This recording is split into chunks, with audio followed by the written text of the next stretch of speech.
Vamos ler a palavra do Senhor Jesus Cristo, em honra ao único Deus que existe, Ele mesmo, Pai, Filho e Espírito Santo. No livro de Apocalipse, capítulo de número 19, verso de número 9. Diz assim a palavra do Senhor Jesus Cristo. Em honra a Jesus Cristo, lemos. João escreve o seguinte no capítulo 19, verso de número 9.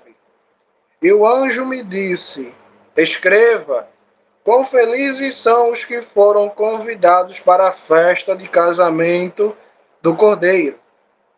E acrescentou o anjo, estas são palavras de Deus. Até aqui é um capítulo só. Esse é o único capítulo que vamos... esse é o único versículo que vamos ler hoje. É um versículo só. Mas a gente não deve subestimar os versículos da palavra de Deus. Por mais que seja somente um versículo, explica muita coisa. Só para relembrar o que lemos antes de estarmos aqui nesse capítulo e nesse versículo, João estava vendo a comemoração nesse versículo, nesse capítulo também, que chegou a hora da noiva se casar com o Cordeiro, da igreja se encontrar com Jesus. Notamos, lendo o livro de Apocalipse, que isso acontece para a infelicidade de algumas pessoas depois do anticristo aparecer na terra. A comemoração que está acontecendo aqui é que, finalmente, o povo de Deus vai se encontrar com Jesus. Finalmente, Jesus vai permitir que a gente possa ver a sua face. Essa é a contextualização, é o que está acontecendo no casamento. É o momento em que a noiva encontra o Cordeiro, é o momento em que nós vemos a face de Cristo. Alguns não concordam, mas está escrito esse acontecimento aqui no verso de número 19. Depois das taças, depois dos 7 selos, depois das 7 trombetas, depois do anticristo, depois das guerras, da fome, da praga, terremoto e enfim, finalmente chegamos na parte onde queríamos. João, ele vê vozes no céu dizendo, agora o reino de Deus começou, foi revelado. Os povos comemoraram a queda da grande prostituta que corrompia toda a terra. Já vimos o significado disso nas pregações passadas. E agora comemoramos não só a queda da grande prostituta, não só o levantamento de um novo reino na terra, mas ver a face de Deus, que é o mais importante. Eu não sei para as outras pessoas, mas para mim, quando Jesus Cristo diz, bem-aventurados puros de coração, porque eles verão a face de Deus, essa para mim foi a maior promessa que já foi escrita na Bíblia. Não é somente a cura de doença, não estamos falando daquelas coisas limitadas e passageiras dessa vida. Estamos falando aqui dos nossos destinos eternos. E por incrível que pareça, as nossas atitudes passageiras podem cambiar, podem mudar os nossos destinos eternos. O anjo disse a João, escreva, João, quão felizes são os que foram convidados para a festa de casamento do Cordeiro. E o anjo continua dizendo, e acrescentou o anjo, estas são palavras de Deus.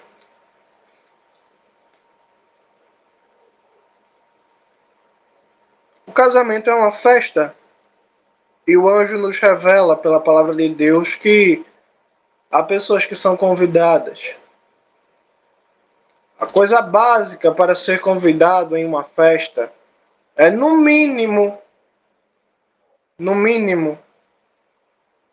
ter amizade com quem faz a festa.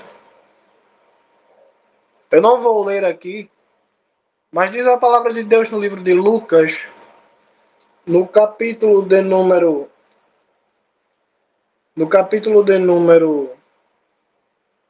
Me esqueci o capítulo.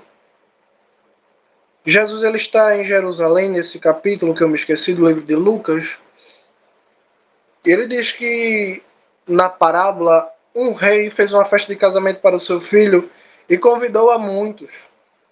E muitos não aceitaram. Mas muitos aceitaram. E no meio daquela festa de casamento, havia um homem que não estava trajando vestes dignas de um casamento. Jesus disse que esse homem ele foi amarrado e lançado para fora, nas trevas, onde haverá pranto e ranger de dentes por toda a eternidade.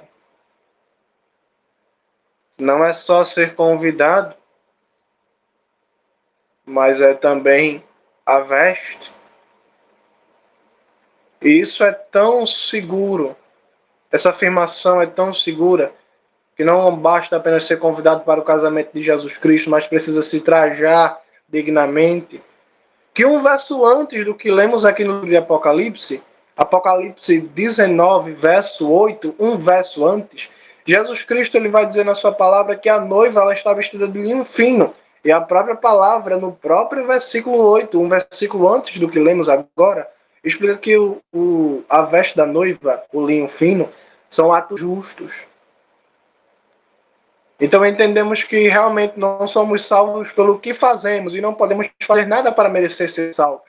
Somos salvos somente pela graça de Jesus Cristo, pelo mérito de Jesus Cristo, pelo ato redentor na cruz de Jesus Cristo.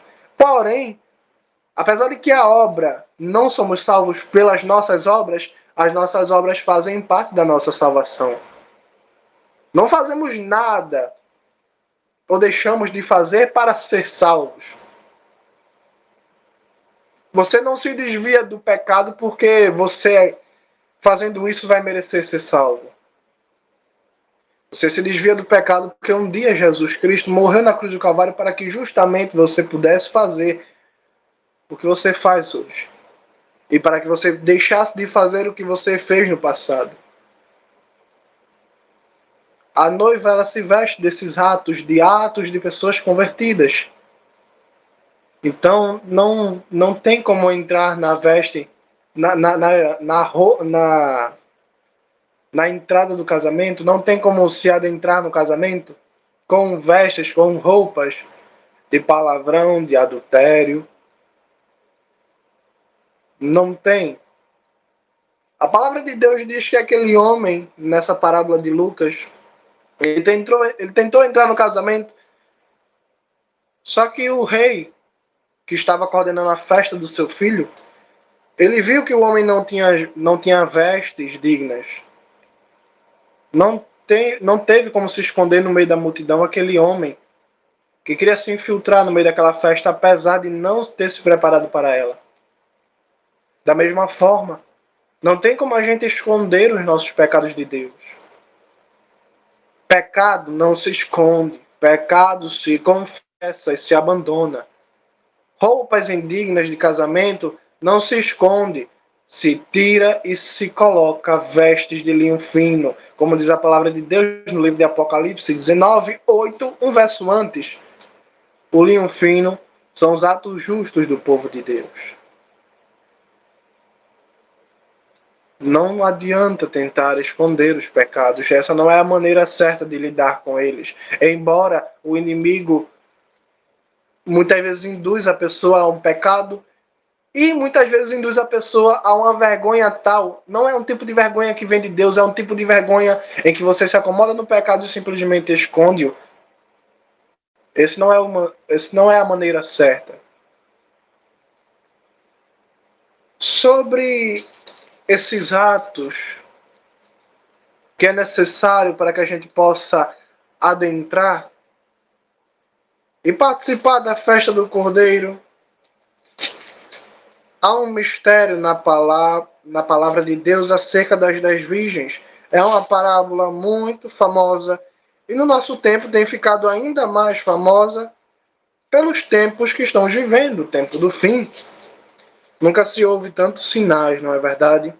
No livro de Mateus conhecemos todos essa parábola, mas é necessário ler para que a gente entenda o que ela quer dizer e que muitas pessoas não prestam atenção no que ela diz. No livro de Mateus, capítulo de número 5, verso 1, diz assim o Senhor Jesus acerca do arrebatamento e da sua segunda vinda. Naquele tempo, o reino do céu será como 10 virgens que pegaram candeias e saíram para o encontro com o noivo. 5 delas eram imprudentes e 5 eram sensatas. As imprudentes pegaram as candeias, mas não levaram óleo, o azeite, ao passo que as outras levaram óleo em vasilhas, com as candeias. O noivo se atrasou e todos adormeceram. No meio da noite ouviu-se um grito que dizia: O noivo está aqui, saiam ao encontro dele. As jovens acordaram e prepararam suas candeias. As imprudentes disseram às sensatas: Deem-nos um pouco do seu óleo, porque nossas candeias estão se apagando. Elas responderam: Não, talvez não haja o suficiente para vocês e para nós. Comprem óleo para vocês. Entretanto, assim que elas saíram para comprar o óleo, o noivo chegou. As que estavam prontas foram com ele à festa de casamento, e a porta foi fechada. Mais tarde, as outras damas de honra chegaram. Senhor, Senhor, elas gritaram, deixe-nos entrar. Mas ele respondeu, a verdade é que não as conheço. Portanto, fiquem alertas, porque vocês não sabem o dia nem a hora. A palavra de Deus, ela nos revela que havia um grupo de 10 mulheres que iam se casar. Um grupo de 10 mulheres, todas eram virgens. A palavra de Deus, quando fala o termo virgem, significa uma mulher que está se guardando para o casamento. Uma jovem. Todas eram virgens, todas estavam se guardando para o Senhor, todas estavam vestidas e prontas, mas faltava um detalhe, faltava óleo em metade delas, faltava o azeite, faltava a luz. E a gente começa a pensar, por que essa atitude?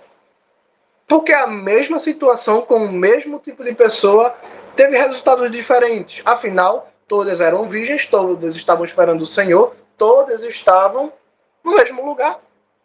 E se a gente for ver na parábola, todas dormiram esperando o Senhor. Porque tiveram resultados diferentes, tiveram comportamentos diferentes. A palavra de Deus, ela não diz, mas fica bem claro para nós que aquelas moças que não pegaram azeite, que não se prepararam para o escuro, para a noite, porque a candeia só se acende na noite, no escuro, elas pensaram que o Senhor iria vir antes de anoitecer. A palavra de Deus diz que o noivo se atrasou nessa parábola. Diz que o noivo se atrasou. É importante a gente entender uma coisa, Deus ele nunca se atrasa, ele tem o próprio tempo. Mas vamos lembrar, vamos raciocinar, que a parábola aqui está sendo contada na visão das noivas. Estamos aqui lendo o que se passa na cabeça das noivas. As noivas pensaram que o Senhor se atrasou. Muitas vezes pensamos isso, que o Senhor se atrasou para agir no Brasil, que o Senhor se atrasa para agir em Israel, que o Senhor se atrasa para cumprir as suas promessas, que tudo demora demais. Isso é o que se passa na cabeça da noiva, de mim e de você. Visto que umas estavam esperando que ele chegasse mais cedo, a tal ponto de que não se prepararam,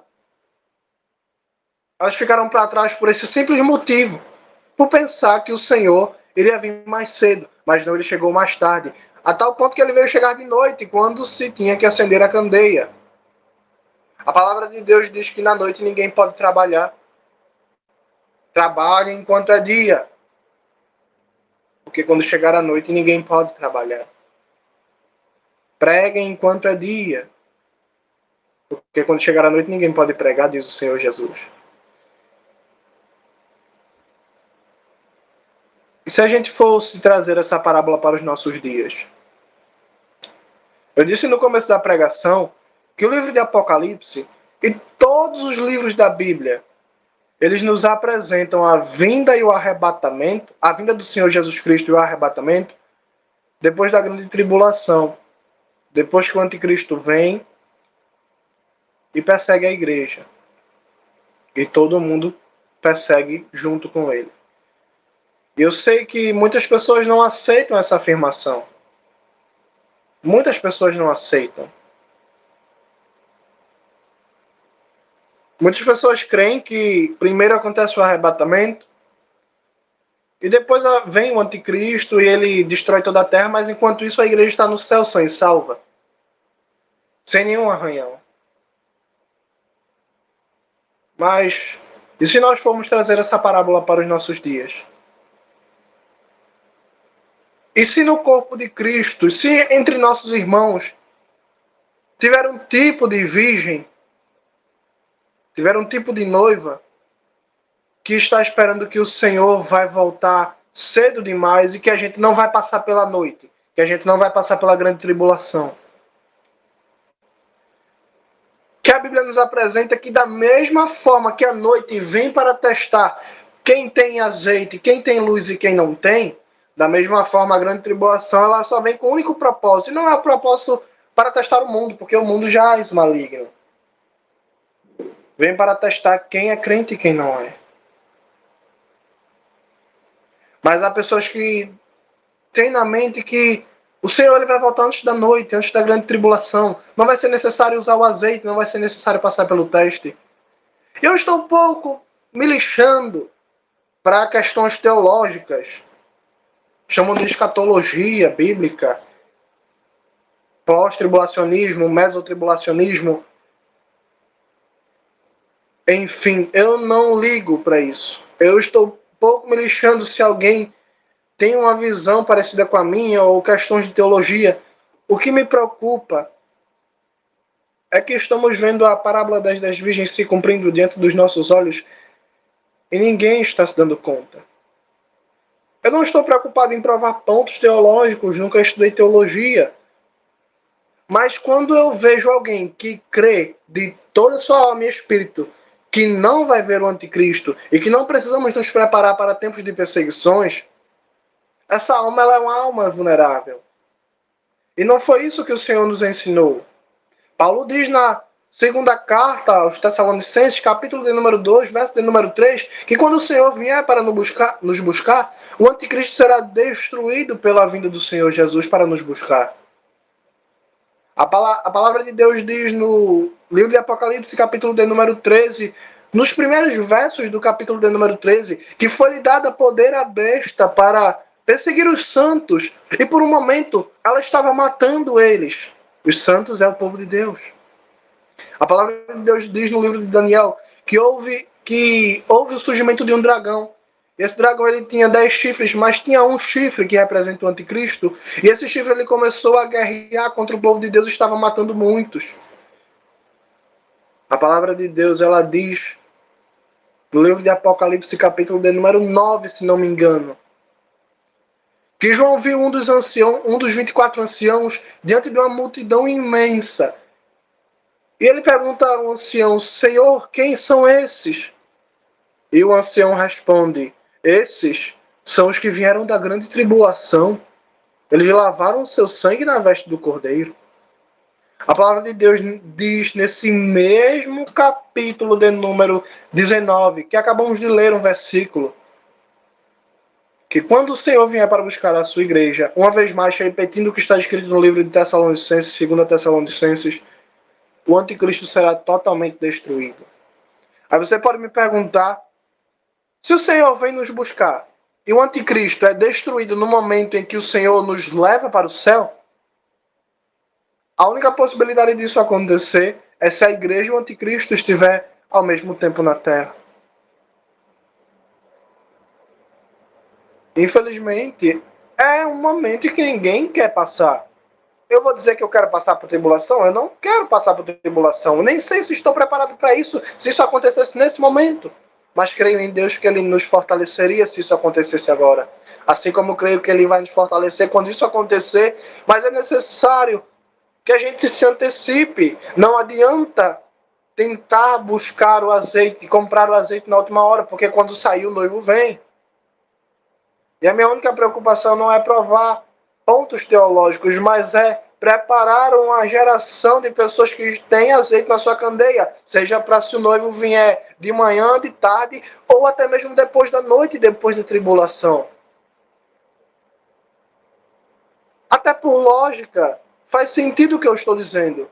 Vamos por um momento abandonar a visão bíblica. Vamos pensar como humanos incrédulos agora. Vamos pensar como loucos. Se Jesus Cristo ele viesse antes da tribulação e eu me preparasse para passar pela tribulação, mas ainda assim ele viesse antes e eu não tivesse que passar, eu iria perder algo? Não iria perder nada. Jesus me leva antes da tribulação e tudo bem, aquele meu preparo todo não serviu de nada, mas também não perdi nada. E se Jesus vier depois e eu não me preparar, o que eu perdi? Provavelmente nesse momento muitos terão um choque de realidade e vão perder a fé. Provavelmente nesse momento muitos vão se escandalizar e vão dizer, mas Senhor, eu criei na tua palavra pensando que aquela suposta doutrina, pensando que aquela suposta doutrina de que a igreja não precisa sofrer nada, era a palavra de Deus. E vai ter um choque de realidade, vai se escandalizar e vai ficar fraco. E aí não vai ter forças. A minha única preocupação é que todos tenham ciência e preparo para passar por momentos difíceis. Pensamos que isso só acontece na China. Pensamos que isso só acontece em Israel. Mas a palavra de Deus diz, se nem em Jerusalém eu poupei do sofrimento, quem dirá a vocês? A palavra de Deus diz isso no livro de Jeremias. Se nem Israel, que foi um povo escolhido para receber a lei do Senhor, que é descendente de Abraão em carne e em espírito, tanto pelas famílias quanto espiritualmente. Se nem eles estão livres disso, por que eu e você estamos?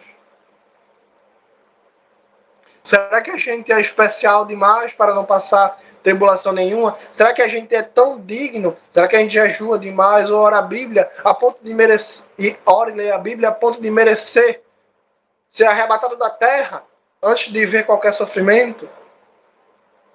A palavra de Deus diz que devemos deixar toda essa resistência carnal e aceitar o propósito de Deus. Diz a palavra do Senhor no livro na carta de Pedro, em uma de suas cartas. Não lembro se é a primeira ou se é a segunda, creio que é na primeira, perdão. Pedro ele diz: armem-se do mesmo propósito que o Messias, porque o Messias veio com o propósito de sofrer para gerar vida.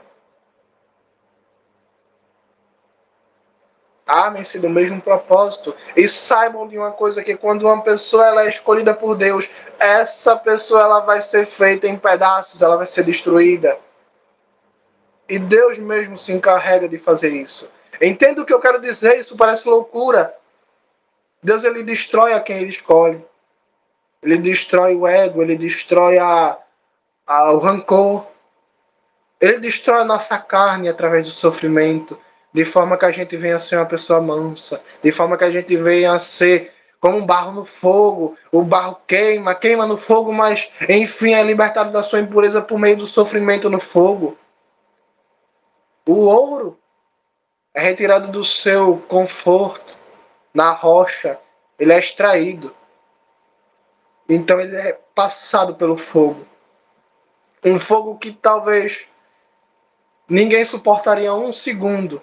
5.000 graus, 3.000 graus, para purificar o ouro. Alguns metalúrgicos dizem que o ponto certo para você saber se o ouro está puro é quando ele reflete a face de quem o está purificando. Então você vai precisar passar por sofrimentos, seja a grande tribulação, ou seja qualquer sofrimento do nosso dia a dia. Mas entenda que você, nessa vida, seja na grande tribulação, ou se você nunca for ver a grande tribulação, mas entenda uma coisa, você vai passar por sofrimentos. E Deus vai permitir isso até que você reflita a sua face. A face de Deus em você. Até que a face de Deus reflita sobre você. Como o ouro reflete a face de quem o purifica. Quando o metalúrgico olha para o ouro a 5.000 graus e o ouro começa a refletir a face de quem o está purificando, sabemos que o ouro está ficando bom. Então é necessário que passemos sofrimentos nessa vida. E que você comece a se adaptar aos poucos sofrimentos, para que se um dia você passe pelo sofrimento que está escrito no livro de Mateus 24, o tempo de sofrimento que jamais houve sobre a terra e jamais haverá novamente. Um tempo que terá que ser encurtado pelos escolhidos, porque tamanho é o sofrimento que se não fosse encurtado ninguém suportaria. Suporte os sofrimentos do dia a dia, suporte as tentações do dia a dia, cresça na fé e na graça, para que, se possível for, passar pela noite para se casar com o Cordeiro. Que você tenha azeite, que você se prepare. Isso é mais importante do que qualquer coisa. Estamos falando aqui da sua eternidade, de onde você vai passar a eternidade. Isso é mais importante do que qualquer coisa. Isso é mais importante do que qualquer coisa, e essa é a minha única preocupação hoje. Onde você vai passar a eternidade? Onde eu vou passar a eternidade? Porque Deus sabe por onde as nossas mãos têm andado. Deus sabe por onde nossa mente tem caminhado. E não precisamos mais perder tempo com essas coisas. Não devemos nada à carne que requer que a gente viva de acordo com o pecado. A carne requer que a gente viva de acordo com o pecado, mas não devemos nada à carne. E precisamos nos lançar de cabeça no sofrimento do Evangelho. Pois já é comprovado. Embora os homens, na maioria das vezes, não entendam nada sobre Deus, os militares eles entenderam uma coisa nessa vida. Somente um trauma coletivo pode gerar união. Somente um sofrimento no meio de uma guerra pode gerar a união de uma tropa. E por incrível que pareça, esse é o jeito que Deus estabeleceu para te trazer para mais perto dele, para mais próximo dele. Porque conforto gera preguiça, conforto gera ingratidão. Mas, como diz a palavra de Deus no livro de Provérbios, para quem só vive no sofrimento, para o sedento, para o necessitado, até o amargo é doce. Quanto mais o doce, será ainda mais doce. Em outras palavras, aprenda a sofrer. É isso que a palavra de Deus nos ensina. Sofrer por Jesus Cristo. Para finalizar a pregação, como é o nosso objetivo aqui, um dos nossos objetivos é mostrar que o livro de Apocalipse está todo profetizado no Velho Testamento. Vamos ler o livro de Salmos, o que ele fala sobre esse versículo do casamento do Cordeiro com a noiva. E enfim, acabamos a pregação após a leitura do Salmo. Livro de Salmo, capítulo de número 45, verso de número 13. Diz a palavra do Senhor acerca do seu casamento com a noiva. Livro de Salmos, capítulo de número 45, verso de número 13. Diz assim a palavra do Senhor Jesus.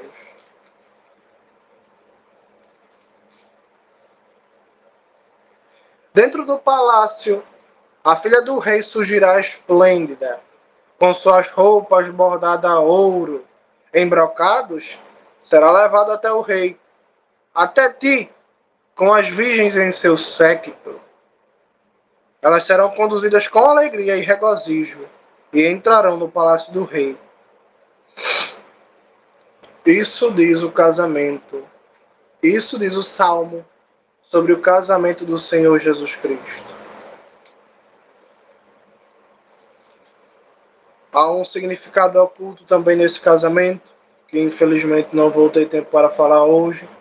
Nós falamos na próxima pregação, assim que o Senhor nos permitir. Não vamos citar aqui as citações do livro de Isaías, Jeremias, Sofonias, acerca do casamento e da festa do Cordeiro, porque isso tomaria muito tempo. Mas na próxima pregação isso será feito. Que Deus nos abençoe sempre e nos conceda a sua paz. E que em sua infinita graça e misericórdia, mais do que se focar no casamento, vamos nos preparar para o casamento. Vamos nos preparar para participar do casamento. Vestes justas, vestes de linho fino. Não vamos recusar o convite, nem nos vestir mal. Incorremos na culpa, na possibilidade de sermos expulsos do casamento se nos faltar o azeite, se nos faltar as roupas ou se recusarmos o convite. Então, como diz o livro de Eclesiastes, no capítulo de número 4, que nunca falte azeite sobre a tua cabeça,